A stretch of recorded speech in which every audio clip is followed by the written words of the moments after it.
ಒಂದು ಕುಕ್ಕರ್ನಲ್ಲಿ 150 ಗ್ರಾಮ್ನಷ್ಟು ಎಣ್ಣೆಯನ್ನು ತೆಗೆದುಕೊಂಡು 8 ಉಳ್ಳಾಗಡ್ಡೆಯನ್ನು ಸಣ್ಣಕ್ಕೆ ಹೆಚ್ಚಿ ಅದರಲ್ಲಿ ಸೇರಿಸಿ ಬ್ರೌನ್ ಆಗುವವರೆಗೆ ಹುರಿದುಕೊಳ್ಬೇಕು.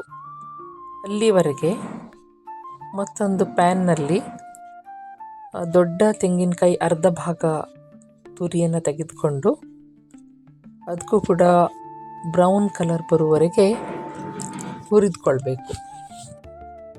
ನಂತರ ಅದಕ್ಕೆ ಒಂದು ಸ್ಪೂನ್ನಿಂದ 1.5 ಸ್ಪೂನ್ನಷ್ಟು ಧನಿಯಾ ಪೌಡ್ರ್ ಮತ್ತು 2 ಸ್ಪೂನ್ನಷ್ಟು ಮೆಣಸಿನ ಪುಡಿ, ಅಚ್ಚ ಖಾರದ ಪುಡಿಯನ್ನು ಸೇರಿಸ್ಕೊಂಡು ಸ್ವಲ್ಪ ಅರಿಶಿನ ಪುಡಿನೂ ಸೇರಿಸ್ಕೊಂಡು ಎಲ್ಲವನ್ನು ಸೇರಿಸಿ ಹುರಿದುಕೊಳ್ಬೇಕು.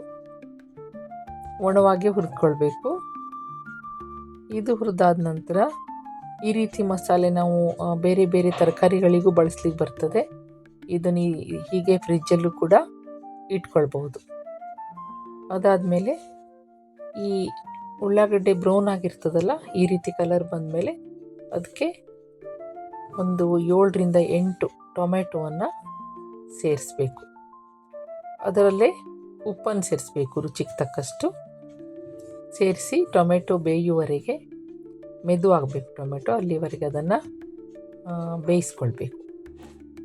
ಬೇಯಿಸ್ಕೊಂಡು ಅದಕ್ಕೆ ಒಂದು ಕಟ್ಟಿನಷ್ಟು ಕೊತ್ತಂಬರಿ ಸೊಪ್ಪನ್ನು ಸೇರಿಸಬೇಕು. ಹೆಚ್ಚಿದ ಕೊತ್ತಂಬರಿ ಸೊಪ್ಪು ಸೇರಿಸಿ ಅದು ಕೂಡ ಮೆದುವಾಗೋವರೆಗೆ ಎಲ್ಲ ಸೇರುವವರೆಗೆ ಬೇಯಿಸ್ಕೊಂಡು ಒಂದು ಅರ್ಧ ಚಮಚದಷ್ಟು ಶುಂಠಿ ಬೆಳ್ಳುಳ್ಳಿ ಪೇಸ್ಟನ್ನು ಸೇರಿಸಬೇಕು ಅದಕ್ಕೆ.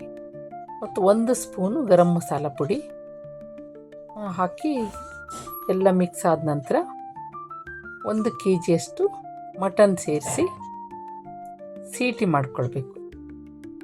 ಅದಾದಮೇಲೆ ಈ ಮಿಶ್ರಣವನ್ನು ಒಂದು ಪಾತ್ರೆಗೆ ಹಾಕ್ಕೊಂಡು ಬೇರೆ ಒಂದು ಪಾತ್ರೆ ತೆಗೆದುಕೊಂಡು ಅದಕ್ಕೆ ಹಾಕ್ಕೊಂಡ್ಮೇಲೆ ಸ್ವಲ್ಪ ಹೊತ್ತು ಕುದಿ ಬಂದ ನಂತರ ನಾವೇನದು ಹುರಿದಿಟ್ಕೊಂಡ ಮಸಾಲೆ ಇತ್ತಲ್ಲ ಅದನ್ನು ಬೀಸಿ ಆ ಮಸಾಲೆನ ಇದಕ್ಕೆ ಹಾಕಿ ನಿಮಗೆ ಎಷ್ಟು ಅದು ದಪ್ಪ ಬೇಕು ಅಂತ ನೋಡಿಕೊಂಡು ಮತ್ತು ಉಪ್ಪನ್ನು ಚೆಕ್ ಮಾಡಿ ಅದಕ್ಕೆ ಸ್ವಲ್ಪ ಉಪ್ಪು ಹಾಕ್ಕೊಂಡ್ರೆ ನಿಮಗೆ ಬೇಕಾದಂತಹ ಮಟನ್ ಗ್ರೇವಿ ಸಿದ್ಧವಾಗ್ತದೆ. ಮೇಲಿನಿಂದ ಸ್ವಲ್ಪ ಕೊತ್ತಂಬರಿ ಸೊಪ್ಪನ್ನು ಉದುರಿಸಿದರೆ ರೆಡಿ ಆಯಿತು.